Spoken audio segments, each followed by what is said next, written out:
1800 یا 1850 BC جو period تھا وہ پیریڈ، اس پیریڈ میں وہ مبعوث ہوئے تھے، یعنی تقریباً 1800 سال قبل مسیح۔ ایوب علیہ السلام ایک ایسے نبی تھے جن کو اللہ تعالیٰ نے بہت ساری ویلتھ دے رکھی تھی، وہ بہت مالدار تھے، اور ساتھ ہی ان کے اندر صبر اور ثابت قدمی بہت تھی۔ یوں تو سبھی انبیاء میں ہوتی ہے، لیکن اسرائیلی روایات میں آتا ہے کہ ایوب علیہ السلام کے متعلق شیطان نے اللہ تعالیٰ سے کہا کہ وہ تو آپ کا شکر گزار اس لیے ہے اور صبر والا اس لیے ہے کیونکہ آپ نے اس کو اتنا دے رکھا ہے، ابھی یہ سب چیز نہ ہو تب ابھی حقیقت کا پتہ چل جائے۔ تو اللہ تعالیٰ نے ایوب علیہ السلام کو جو کچھ عطا کیا تھا، یعنی بہت ساری ویلتھ دی تھی، اور فارم آف ویلتھ یہ پلاسٹک منی نہیں رہے گا نا، دھیان ہے نا، ابھی آپ کے پاس کتنے ڈیبٹ کریڈٹ کارڈز ہیں، اس سے پتہ چلتا ہے کتنی کارز ہیں، اس سے پتہ چلتا ہے انسان کا ویلتھ اور اسٹیٹس، یا بینک بیلنس سے پتہ چلتا ہے، رائٹ؟ تو اس ٹائم پر جو ویلتھ کا فارمز تھے وہ جانوروں کا غلہ، کھیتی، زمین، یہ سب سے نوکر چاکر، تو ان سبھی چیزوں سے اللہ تعالیٰ نے ایوب علیہ السلام کو نوازا تھا۔ پھر ان کے اوپر حالات ایسے ڈالے گئے کہ ان کے مال کا بھی نقصان ہو گیا، ان کی اولاد کہا جاتا ہے کہ مطلب زمین میں دب کر مر گئی، پھر ان کی جو ہیلتھ تھی وہ اللہ نے لے لی، اور انہیں ہیڈ ٹو ٹو ایسی اسکن ڈیزیز ہو گئی تھی کہ اس میں بڑے بڑے پھوڑے پڑ گئے تھے، اور پھوڑے میں انتہائی بدبو ہوتی تھی اور انفیکشس ہوتے تھے، تو ان کے اراؤنڈ کے لوگ بھی ان سے دور ہو گئے۔ کہا جاتا ہے کہ بیوی بھی یا تو اس وجہ سے ہوئی ہوگی یا کسی بھی وجہ سے اللہ نے بیوی، اولاد، مال کے سارے فارمز سب کچھ ان سے لے لیا، اور انہوں نے صبر و ثبات سے کام لیا۔ یہ عرصہ دراز گزر گیا اس میں، اس کے بعد انہوں نے اپنے رب سے کیا کہا وہ غور کرنے لائق ہے۔ کیا کہا؟ انی مسنی الضر وانت ارحم الراحمین۔ انہوں نے کہا بے شک مجھے ایک تکلیف نے چھوا ہے، ہارم ٹچڈ می، اے میرے اللہ مجھے تکلیف نے چھوا ہے، بس آپ تمام رحم کرنے والوں سے بہتر رحم کرنے والے ہیں۔ کچھ لوگ کہتے ہیں کہ یہ شکوہ ہے، اس میں کون سا انداز شکوہ ہے؟ وہ کیا کہہ رہے ہیں؟ اللہ کے سامنے اس بات کو قبول کر رہے ہیں کہ بے شک مجھے تکلیف پہنچ رہی ہے، اور اللہ تعالیٰ کے آگے گڑ گڑا رہے ہیں کہ اللہ تعالیٰ آپ تو سبھی رحم کرنے والوں سے بڑے اور بہتر رحم کرنے والے ہیں۔ اس میں تو عاجزی، عبدیت کا انتہا درجے کا تصور موجود ہے۔ شکوہ تو تب ہوتا ہے کہ اللہ پاک آپ نے مجھے اتنے دن سے بیمار ڈالا ہوا ہے، کیا میں ہی ملی تھی کہ میں ہی بیمار رہوں، میرا سب کچھ لٹ گیا، برباد ہو گیا۔ یہ سارے الفاظ جو دہراتے ہیں وہ ہم جیسے لوگ دہراتے ہیں، لیکن ایوب علیہ السلام نے اتنی ثابت قدمی کے ساتھ ڈٹے رہے۔ صبر ایوب علیہ السلام مشہور ہے۔ صبر کا کیا معنی ہوتا ہے بتائیے؟ صبر کس کو کہتے ہیں؟ بتائیے، جلدی بتائیے۔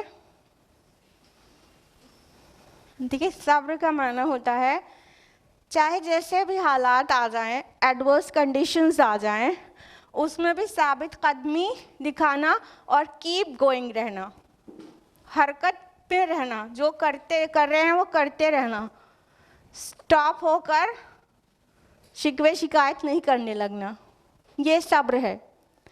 تو ایوب علیہ السلام نے اللہ کی عبادت میں کمی نہیں کی اور شکوے شکایت کچھ بھی نہیں کیا۔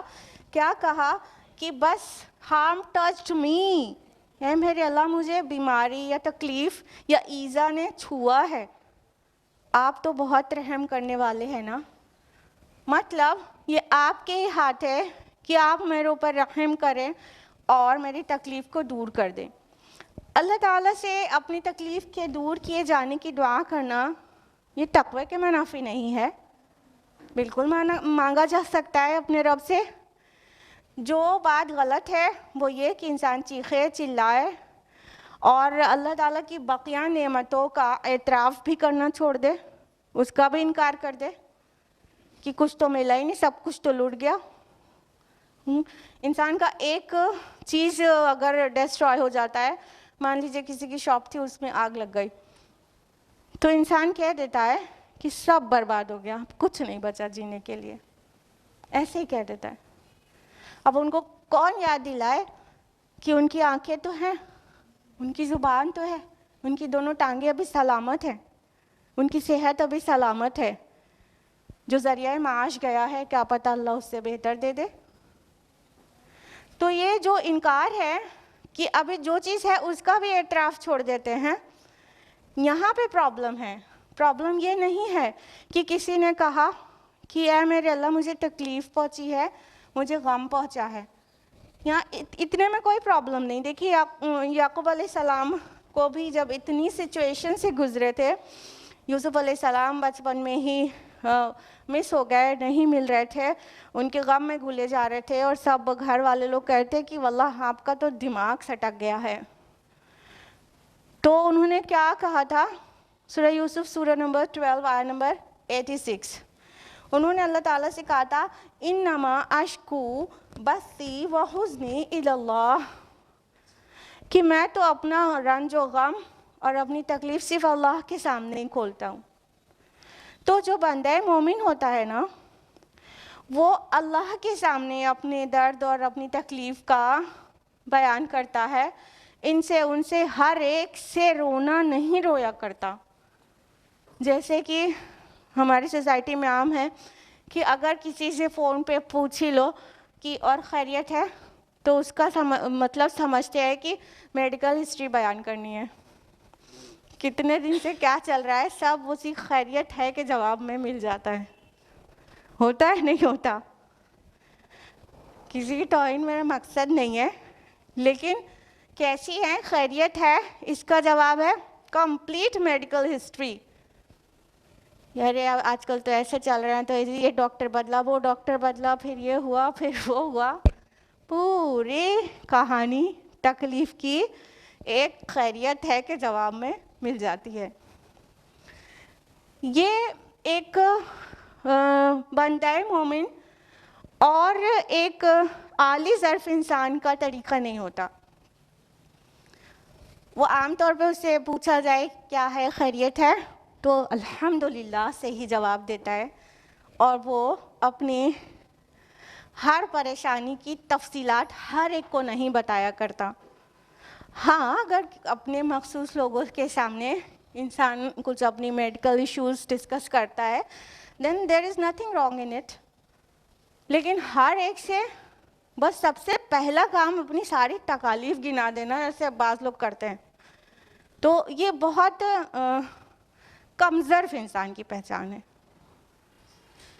اور عالی ظرف انسان اپنے رب سے کہتے ہیں اور ہر ایک سے نہیں کہا کرتے ہیں۔ ہر وقت زبان پر حرف شکوہ اور حرف تکلیف نہیں رہتا، بلکہ الحمدللہ رہتا ہے۔